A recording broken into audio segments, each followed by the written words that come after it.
হে জগতবাসী, আজ আমি শামীম আলী চিশতি আপনাদের সামনে একটি আলোচনা নিয়ে আসলাম। এই আলোচনা যদি কেউ একটু খেয়াল করে শোনে তো তিনি অবশ্যই আল্লাহর তরফ থেকে কিছু জ্ঞান পাবেন।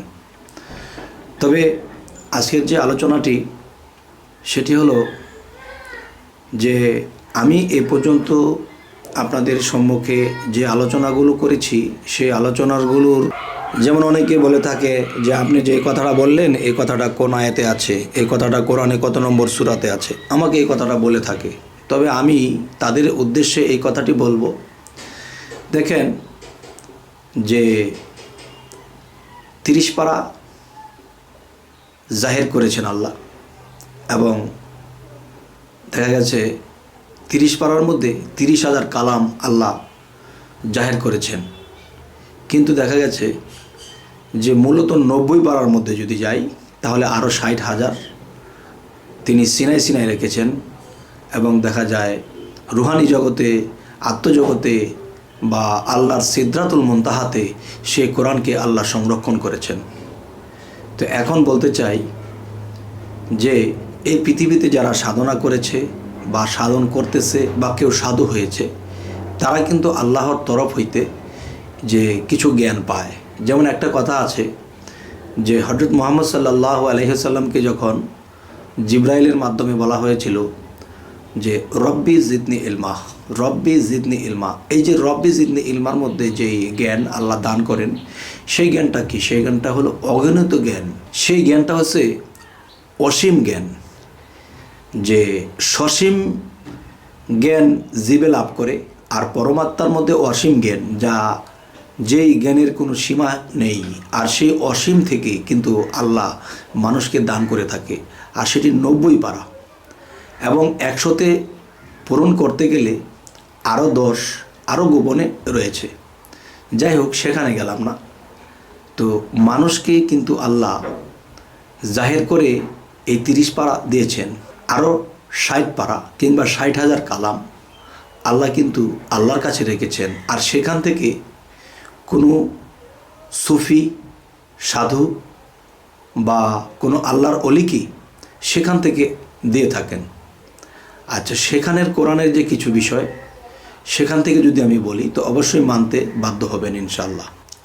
সেটি হলো যে একজন মানুষ যখন বিপদগ্রস্ত হয়েছে এবং একজন অলিয়া আউলিয়ার চরণে পড়েছে যে বাবারে এই সমাধানের জন্য বহুত ঘুরেছি, বহুত কিছু করেছি, আমার সমাধানটা হচ্ছে না, তখন কোরআন খুলে এই সমাধানটা পাচ্ছেন না, তখন কি হলো? সে আল্লাহর অলি সেই 90 পারার মধ্যে যে আরও 60 পারা কিংবা 60,000 কালাম যে রয়েছে সেখানে যখন ডুব দিলেন, তখন সেখান থেকে তিনি এনে বললেন যে তুমি এই কাজগুলো এভাবে করো, তখন তোমার এই সমাধান হয়ে যাবে। তখন ঠিকই তিনি যখন এভাবে কাজগুলো করলেন তখন তার সমাধান হয়ে গেল। তাহলে যে একটি পাতার মধ্যে আমরা 30 পারা, একটি কোরআন পাতারূপে এখানে আমরা দেখতে পাচ্ছি, দেখে শুনে পরে আমরা এখান থেকে বলতে হয়। আরেকটা হলো অদেখা কোরআন, যা চর্মচোখে দেখা যায় না, সেটাকে রুহানি ইনসান কথা বলা হয়েছে, যে রুহানি ইনসানিয়তের কোরআন। এবং আরও একটি হলো যে আল্লাহ বলেছে আমার কোরআনকে আমি সিদরাতুল মুনতাহাপুরে আমি সংরক্ষণ করে রেখেছি। সিদরাতুল মুনতাহায় যে আল্লাহ কোরআনকে সংরক্ষণ করেছে, যাকে লৌহে মাহফুজের কথা বলা হয়েছে, যে আমার কোরআনকে আমি লৌহে মাহফুজে সংরক্ষণ করেছি, যে এই কোরআন কেউ ধরতে পারে না, ছুঁইতে পারে না এবং পড়াতে পারে না, নকল করতে পারে না। তাহলে বর্তমানে যদি আমরা কোরআন শরীফটা খুলি, দেখা গেছে যে 6,666টি আয়াত পূর্ণতা পায় না, কমেছে। কমালো কে? তাহলে পাতার কোরআনটাকে 9-6 করেছে, কিন্তু দেখা গেছে যে 60,000 কালাম যে আল্লাহ গোপনে রেখেছে সেটি অলি আউলিয়াদের সিনার মধ্যে দিয়ে দেয়। আরও যে 10 সেটি আল্লাহর হাতে রাখে, আর ওখান থেকেও দেয় যদি ওরকম আল্লাহর ঘনিষ্ঠ বন্ধু হয়। তবে হে জগতবাসী, আমাকে যারা এরকম বলে থাকে যে আপনি এই কথাটা পেলেন কোথায়, কোরআনে কত নম্বর আয়াতে? বাবা, কোরআন তো 30 পর্যন্ত সীমাবদ্ধ, 90 পর্যন্ত, 60 তো আল্লাহর কাছে রেখেছেন, সেগুলো তো সাধারণ মানুষকে দেয় না।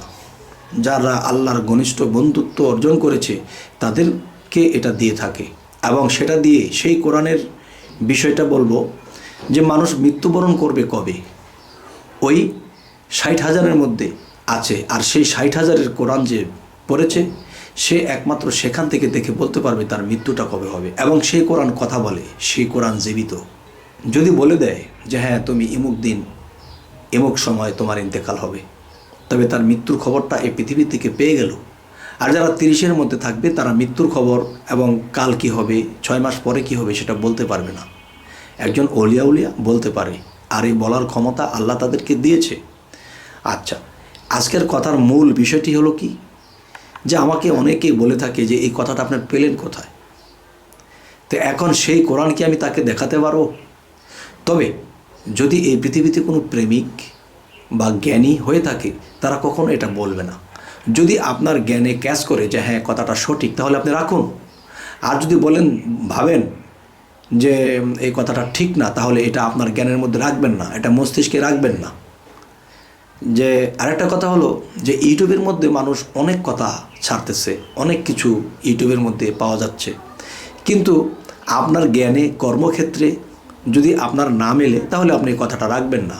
আর যদি দেখেন যে না আমি এই কথাটা ভালো লেগেছে এবং আমার যুক্তিতে মিলেছে, আমার জ্ঞানে ধরেছে, তাহলে এই কথাটা আপনি রাখুন।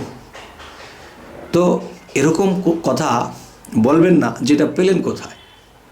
আপনার যুক্তিতে না আসলে এটা আপনি ডিলিট করে দিন, আপনার মস্তিষ্কটা রাখবেন না। তবে হে জগতবাসী, আজকের যে আলোচনাটি সেই উদ্দেশ্যেই করা হলো। যদি কেউ ভাবে যে না এরকম আমি মানতে পারবো না, কিন্তু মানতে না পারলেও বাবা এটা কিন্তু ঘটতেছে।